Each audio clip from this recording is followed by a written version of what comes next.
চালানো। উনি তা না করে নিজস্ব ব্যক্তি মতামতের উপরে একনায়কতন্ত্রের উপরে কাজটা চালিয়েছেন। এখানে আমাদের ভিতরে তখন কানা ঘুষা অথবা কষ্ট ছিল, ওলামা একরামরা এটা জানতেনও না, এই জন্য তারা কিছু বলেনও না। দ্বিতীয় কাজটি উনি যে করেছেন, সে কাজটি করেছেন যে উনি শরীয়ত বহির্ভূত কিছু বক্তব্য প্রদান শুরু করছেন। না, এটাও তৃতীয়ত যাই। দ্বিতীয় হলো উনি নিজেকে আমির দাবি করছেন। জি, উনি নিজেকে আমির দাবি করছেন।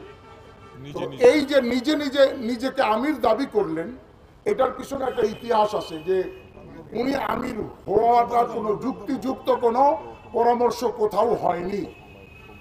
আমি এটাও বলে দিই, তারা আপনাদেরকে বলতে পারে যে আমাদের একটা পরামর্শ হয়েছে কবে, 2017 সালে।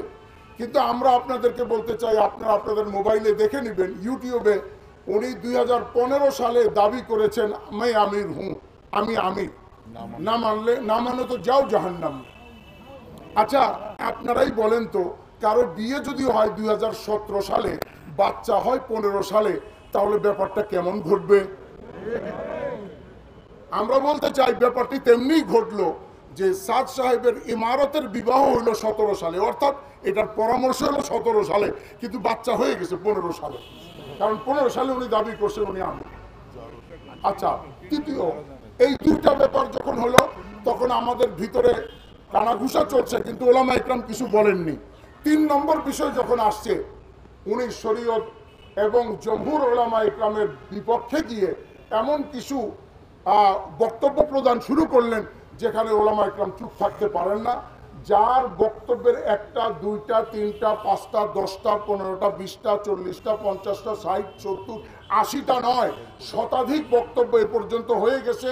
সর্বশেষ লাস্ট রিলিজ করছেন ডিসেম্বর মাসে, এই যখন হামলা চলে তখন তিনি ভারতের একটা স্থানে এই কথা বলেছেন যে একমাত্র তবলিগের মধ্যে খরচ করা ছাড়া অন্য কোথাও খরচ করা সুন্নতের খেলাফ।